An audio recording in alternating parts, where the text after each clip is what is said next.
On the morning of Monday, November 8, 1965, Mark Sinclair, a well-known hairdresser to the stars, entered the Manhattan townhouse of one of his closest friends, Dorothy Kilgallen. A well-known journalist, columnist, and TV and radio personality, Dorothy lived at 45 East 68th Street and had arranged with Mark the night before for him to be at her home by 9 a.m. to style her hair. Mark Sinclair had his own key to Dorothy's house and let himself in at around 8:30 a.m. to 8:45 a.m. before making his way upstairs to her bedroom. Finding Dorothy absent from her usual room, Mark proceeded to set out his equipment and switched on his curling iron before going to look for his friend. Dorothy had stopped sleeping in the master bedroom after finding her husband in the marital bed with another woman, and the room was subsequently used as Dorothy's dressing room. But when Mark opened the door, he found Dorothy sitting up in the middle of the bed. When he touched her, however, he knew that she was dead. In an interview with author Mark Shaw on the Dorothy Kilgallen story, Mark Sinclair described the moment he found his friend. "She was dressed very peculiarly. She was dressed like I'd never seen her before. She always dressed in pajamas and old socks when she went to bed. Her makeup was off, her hair was off, and everything was done. But she was completely dressed like she was going out. Her hair was in place, her makeup was on, the false eyelashes were on, the matching peignoir and robe, book laid out on the bed, a drink on the table, the light was on, the air conditioning was on. Though you didn't need an air conditioner, you would have had the heat on, and she was always cold. Why she had the air conditioning on, I don't know." At the age of just 52, Dorothy Kilgallen was dead.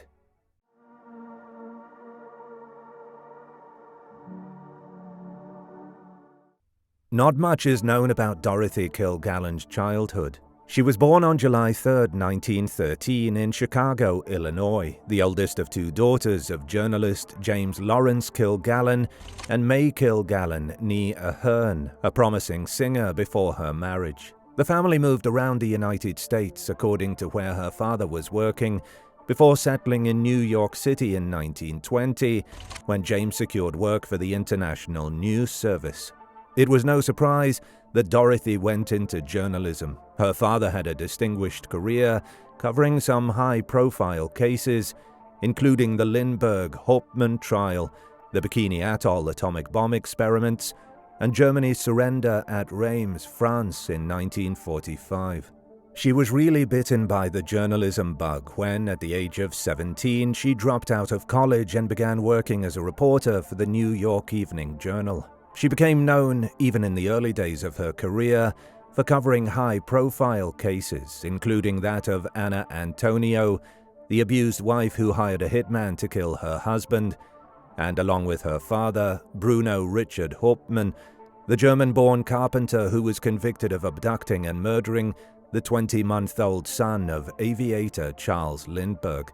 In 1936, at the age of 23, Dorothy took part in a race around the world, competing against two fellow journalists, Bud Ekins of the New York World Telegram and Leo Kieran of the New York Times, using only methods of transport available to ordinary members of the public.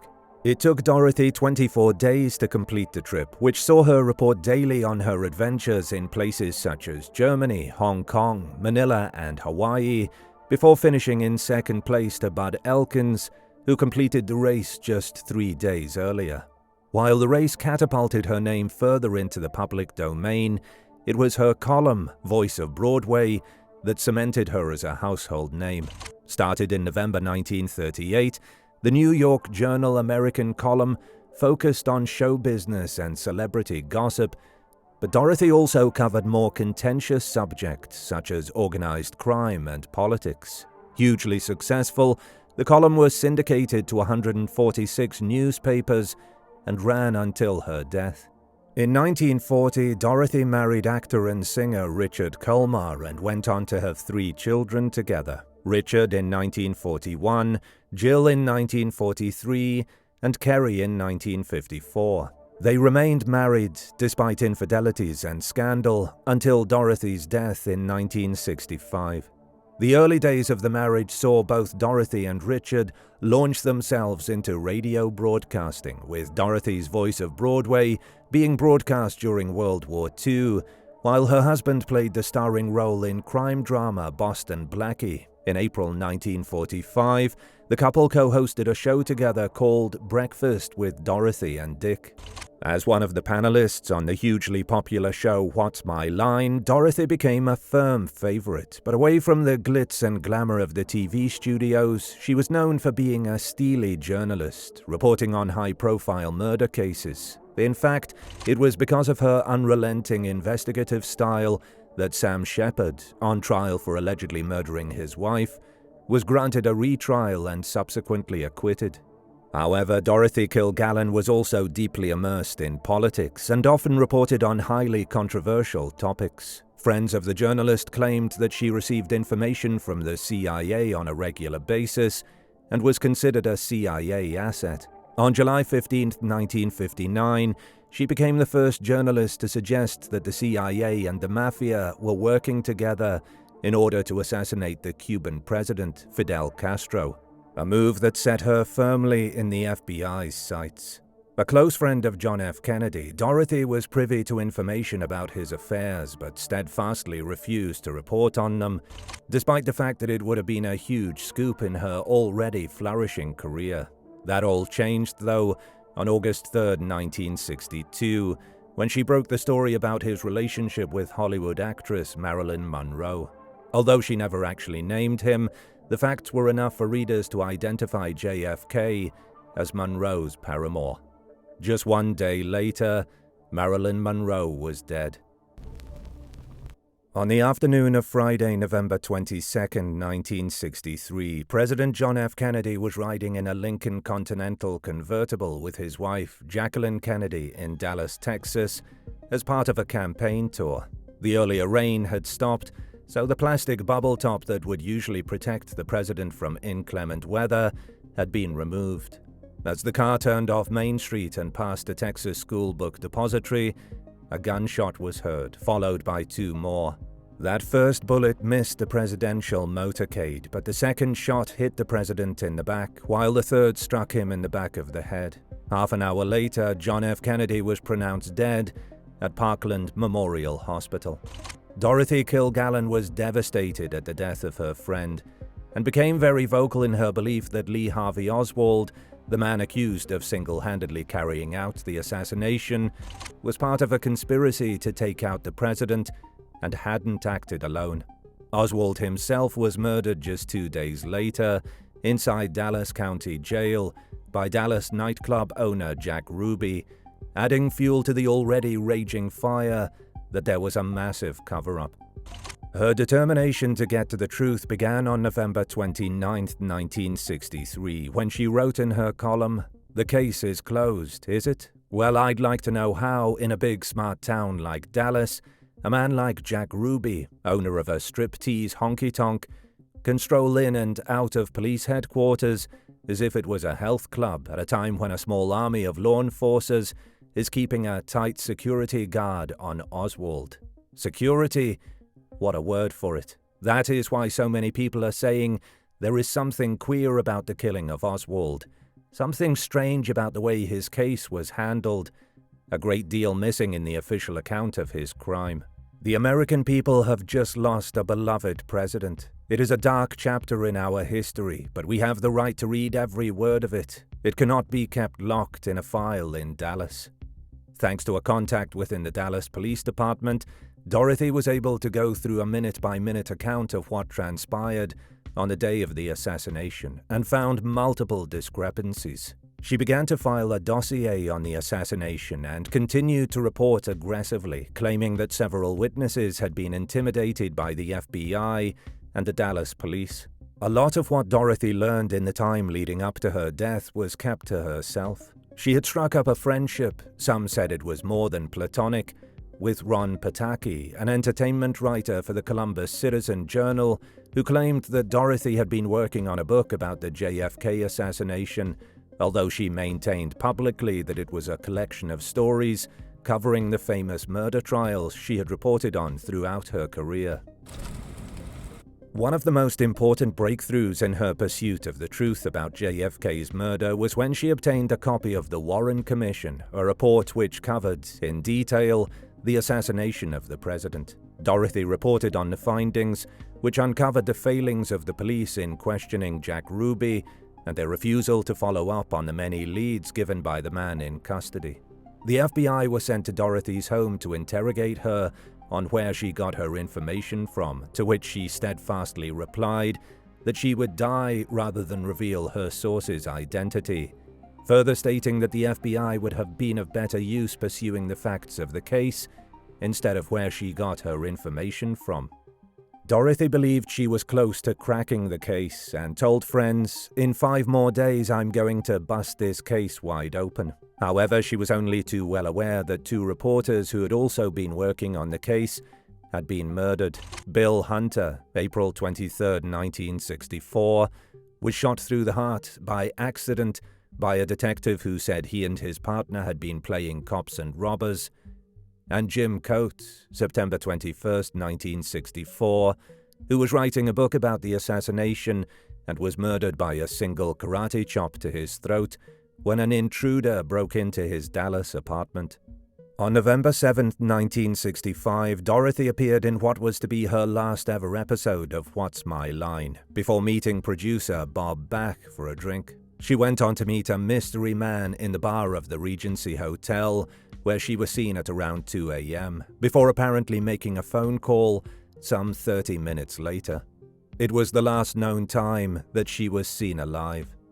Dorothy Kilgallen's death was ruled as an accidental overdose of alcohol and barbiturates. Although she did take prescription drugs to help her sleep, the autopsy revealed that she had a combination of 3 barbiturates in her system, the prescribed Seconal, as well as Tunal and Nembutal. Furthermore, the glass found beside her bed had traces of a white powdery substance, leading many to conclude that she had been drugged.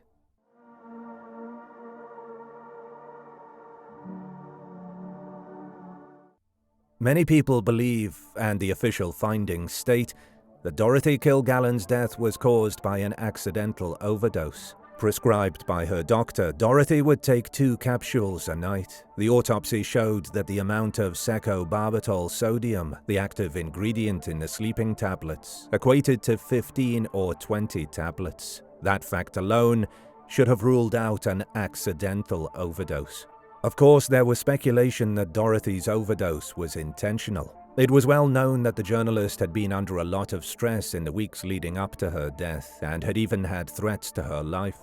Her marriage was a sham. While she and her husband appeared in public together, they led very separate personal lives, with both of them seeking solace in other relationships. However, friends claimed that she was looking forward to what the future held and was excited about finishing the book she had been working on. They said that she would never have sought to bring her life to an end.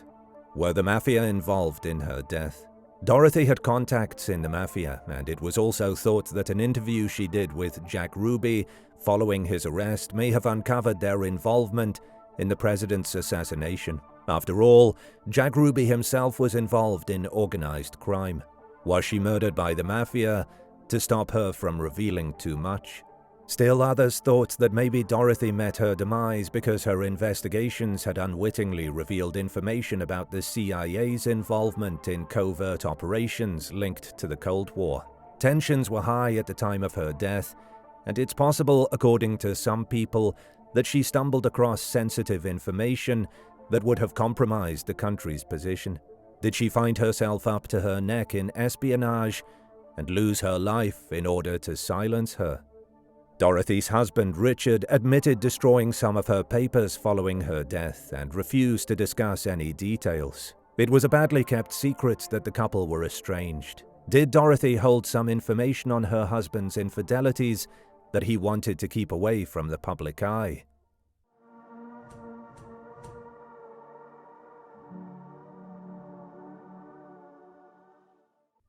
Aside from those who believed that Dorothy Kilgallen's death was either a tragic accident or her way out of an untenable situation, the most touted, and we believe the most probable theory, is that she was murdered before she could reveal what she knew about John F. Kennedy's assassination.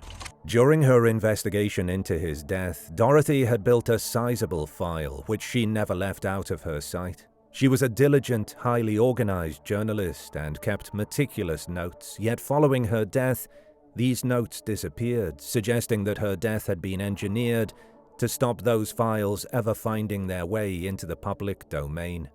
Furthermore, it was widely believed that the way in which Dorothy's body had been found was staged. She never slept with her makeup on or wearing her false eyelashes, and the light was still on in the bedroom. If this was an accidental overdose, she would surely have removed her makeup and got ready for bed before switching off the light. Interestingly, when Marilyn Monroe's body was discovered following Dorothy's expose about her affair with JFK, her light was also left on, and she died in a similar manner to Dorothy. More telling still is the fact that she was found in the bed she used to share with her husband, a bed neither of them had slept in since she discovered him in it with a mistress. A stranger, a hired hitman perhaps, would not have known about the couple's sleeping arrangements and could well have assumed that the master bedroom was the logical location in which to place her body. Dorothy's death was totally unexpected, and yet the autopsy was not performed straight away. Even more disturbing is the fact that the death certificate was signed by Dr. DeMaio. Dominic DeMaio was not even in Manhattan at the time of the autopsy and could not explain how his signature came to be on the certificate. The autopsy was performed by a Dr. James Luke. While we may never know what really happened to Dorothy Kilgallen, it seems clear that all was not as it seemed with her death. A real trailblazer for women, and not afraid to stand up for the truth, Dorothy's untimely death has left many questions unanswered. Sadly, unless her missing files resurface and fall into the right hands, it seems that her secrets will remain buried with her forever.